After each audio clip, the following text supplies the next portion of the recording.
The immaterium, or the warp, also known as the Sea of Souls, is an alternate mirror dimension to real space in Warhammer 40k, where it is used mostly by the Imperium and other alien factions for faster-than-light travel. Warpspace is composed of pure energy, of souls and emotions. It was a serene place, but after the war in heaven, 60 to 65 million years ago, then the fall of the Eldar, and countless other conflicts, it has now become a realm of chaos. There are beings here that defy comprehension in both scale and power. There are entities here that are the stuff of nightmares, and there are gods as well. So here in this video, we will showcase the 15 most powerful warp entities, excluding the greater demons that are aligned to a particular god of chaos, since they are essentially just a manifestation of their master's wrath and will. So let's take a look at the 15. At number 15 we have the Black and the Golden Angel. The Black Angel and the Golden Angel, also known as the Sanguinior, are mysterious warp entities deeply tied to the Blood Angels and the people or the pre-existing civilization of Baal. Their rivalry isn't bound to time or space. They are locked in an endless duel within the immaterium. Their struggle transcends human history, with echoes felt long before mankind's arrival on the planet of Baal, and they are destined to influence civilizations far beyond humanity's time in the future. As of now, this eternal conflict has a direct connection to the Blood Angels. Every time a Blood Angel succumbs to the Black Rage, the Black Angel grows stronger. On the flip side, every time one of them saves an innocent life, the Golden Angel gains power. It is a cosmic tug of war with the fate of countless souls in the balance. Number 14. The new Tau god called Tava. So the goddess Tava is a newly formed warp entity embodying the Tau Empire's guiding principle of the greater good. She is believed to have arisen from the faith of the Tau Empire's psychically sensitive allied species such as the Kroot, humans and the Nikasar. Tava appears as a humanoid figure with multiple arms representing the Tau and their allies, holding symbolic items like a quill, amphora and a shield, while her face remains featureless. Her earliest known appearance was to a young Shadow Son, saving the Tau from drowning and inspiring him to embrace destiny. Tava then later intervened during the fourth sphere of expansion, rescuing a fleet of the Tau from the warp and enabling the creation of the Star-Tide Nexus. While others worship her, the Tau remain divided, with some embracing her presence and others rejecting it as a corruption of their philosophy of the greater good. At number 13 we have the first of the Chaos Undivided Demons, Samos. Samos is a sinister whisper on the wind, a name that heralds death and despair. Known as the one who walks behind us, Samos is a demon born of betrayal and murder, a malign spirit that manifests where reality is weakest. His origins are tied to killing of Garvil Loken during the Horus Heresy, yet like all warp entities his existence transcends linear time. On 6319, a planet long before in the Great Crusade, his appearance was the first there. Samos was already a figure of local legend there, feared as a devilish entity that haunted the Whisperhead Mountains. Samos thrives on fear and death, drawing power from the violence and treachery of mortal hearts. He is an echo of darkness within humanity, a demon who walks unseen amongst his prey. At number 12 we have Drach'nyen. Drach'nyen is a being of pure malevolence, the echo of the first murder, born from humanity's first act of deliberate killing. It is a demon of unparalleled bloodlust, an entity whose existence is tied to violence and slaughter. Unlike most demons, Drach'nyen has an ultimate connection to the material universe, able to take on physical forms that reflect its murderous origins. Most famously, it exists as a demon blade wielded now by Abaddon the Despoiler. This horrific weapon is a living thing, with mouths running from hilt to tip that consume the souls of its victims, and then their faces, their anguished faces, being etched into its surface. Drach'nyen's history is haunting as its nature. During the war in the Webway, the Emperor himself confronted the demon and was nearly killed by it. Number 11. Bellor. Bellor is the shadow behind countless horrors, the Dark Master, and the first mortal to ascend to demonhood under the combined will of the Chaos Gods. His origins are lost to myth and whispers, with some legends claiming he has manipulated the rise and fall of mortal empires since time immemorial, granted a portion of power from each of the ruinous powers Bellor became a demon prince of chaos undivided, a singular force whose ambitions have shaped the galaxy's darkest epochs. His blade of shadows, a weapon of shifting reality, is capable of cutting through both the material and immaterial with equal ease. Bellor's greatest strength, though, is his guile. He has exploited the jealousy of the Chaos Gods of each other to further his own ends, to become one himself. At number 10 we have Vastor the Archiphane. Vastor is a dark enigma, a greater demon of chaos undivided whose origins remain lost in the fog of ancient history. Known as the Master of the Soul Forgers and the God in the Machine, Vastor's essence is deeply tied to technology and innovation, albeit twisted and horrific. Some speculate that he was born amidst the desperate arms race of a galaxy-spanning war, a sentient byproduct of an unchecked technological ambition. Others whisper that Vastor is a relic of the dark age of technology, a patron of the catastrophic ingenuity that defined that era of humanity, or even its dark architect. His empowerment in the warp has tied to pivotal events in all of galactic history.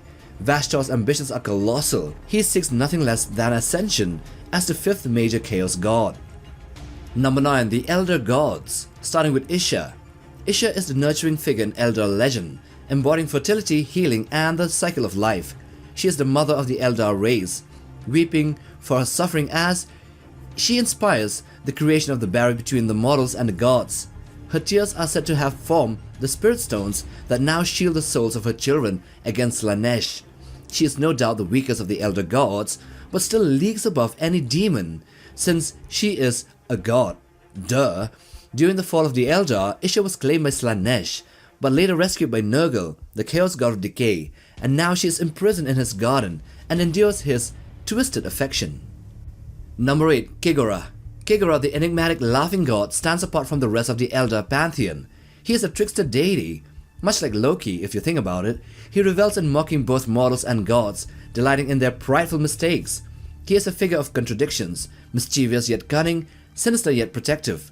When Slaanesh consumed the Elder Gods, Kigora escaped by retreating into the webway. His mocking nature, it seems, kept him free from the corruption and excess that doomed the others. To this day, he remains an integral part of the Harlequin culture of the Eldar, guiding them in their eternal dance of tragedy and comedy. The Harlequins believe that Kigora not only protects their souls from Slaanesh, but occasionally walks amongst them in disguise, blending in as one of their players. Number 7. Inot. Inot is not fully formed yet, but represents the Eldar's last hope of salvation. She is the god of the dead, born from the countless Eldar souls preserved within the infinity circuits of their craft worlds. As each soul joins the circuit, Inot grows stronger, inching closer to full awakening. The Eldar believe Inot's purpose is to confront and defeat Slaanesh. By doing so, she would free their spirits from eternal predation and allow their race to be reborn in a purer, balanced form. Some seers claim that only when the last Eldar, their last soul, enters the infinity circuits, will Inot have the strength to fulfill her destiny. Thus, if fate would have it, then Inot would be as powerful or more than a chaos god, more powerful than Slaanesh, but as of now, she is still lesser and still slumbering. At number 6 we have the Emperor of Mankind. So the Emperor has been sustained by the daily sacrifice of 1,000 Psykers for 10,000 years now, which also fuels the Astronomicon. This continuous influx of psychic energy, along with his own innate power, would no doubt amplify his presence in the warp. The worship of the quadrillions of humans across the galaxy has also effectively turned the Emperor into a figure of divine reverence. The Emperor's elevation to godhood in the eyes of his subjects feels his presence in the warp, as the collective psychic energy of humanity reinforces his stature as a spiritual figure. The Chaos Gods gain their power from collective belief and emotion too, much like the Emperor now. However, the Emperor's nature is fundamentally different. He was a psychic being of immense power before his ascension, or presumable ascension allegedly, and his goals and methods focus on order and stability rather than chaos. This distinction places him in a category akin to a benevolent warp god or a god of order. At number 5 we start with the Chaos Gods, Slaanesh. Slaanesh is both mesmerizing and terrifying, the god of excess, hedonism, and perfection. This chaos god feeds on the endless pursuit of sensation, whether through art, music, physical pleasure, or even pain. His followers or her followers or its followers can be anything from ecstatic artists to deranged sadists, all seeking new heights of sensation. Slaanesh's realm is an intoxicating paradise that conceals the horrors beneath, a place where every desire is fulfilled, but always at a devastating cost and price.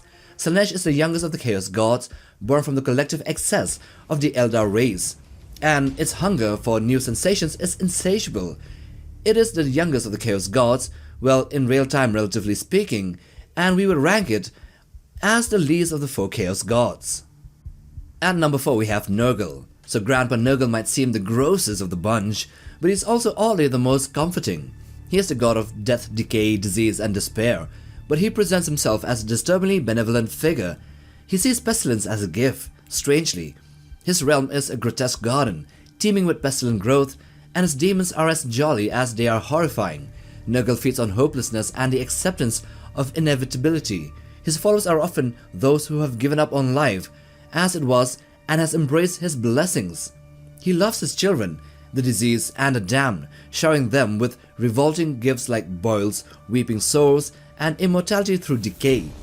To him every plague is a masterpiece, every work of art is a rotting figure.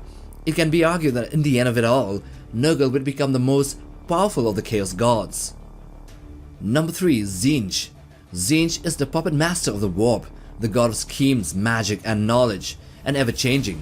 He embodies change and the endless thirst of power and understanding. If Khorne is a brutal sledgehammer, Zing is the chess master who's already 5 moves ahead and rethinks his moves. His realm is an ever-shifting nightmare full of impossible geometries and colors that hurt your brain to look at. His followers are sorcerers, scholars, and anyone desperate to escape their current fate through Zing's gifts usually come with strings attached. Nothing is straightforward though with him. He is as likely to betray you as he is to grant you immense power, sometimes at the same time. He was once the most powerful and has now fallen below Khorne and rivals Slaanesh and Nugle. At number 2 is Khorne. So Khorne is all about one thing: bloodshed. He is the chaos god of war, rage, violence, and murder, and his realm is one of endless carnage. Think of rivers of blood, mountains of skulls, and a throne that sits atop of it all, with Khorne brooding over his endless desire for slaughter. His motto is blood for the blood god, skulls for the skull throne. He feeds on the raw power of anger and combat, thriving wherever wars rage or whenever. Khorne isn't a fan of subtlety or magic. He despises sorcery and sees it as cowardly and hence hates Zing the most. His followers range from berserker warriors to frenzied cultists, all driven by an insatiable need to fight and kill. Due to the current wars and conflicts, Khorne has now ascended as the most powerful of the Chaos Gods. And at number 1 we have the Orc Gods, Gork and Mork. If the Chaos Gods are cosmic horrors, Gork and Mork are the cosmic hooligans. They are the epitome of Orc culture, representing everything the green-skinned brutes hold dear. Gork is described as brutal but cunning, while Mork is described as cunning but brutal. Yeah, that's the difference. Gork is the one who will look away and smashes you with a giant fist, while Mork is the one who smashes you with a giant fist while you're not looking. These gods aren't scheming or subtle, they are as straightforward as a headbutt. They represent the orcs' innate drive to fight and win, and have fun, embodying their hilarious, anarchic view of the universe and nature.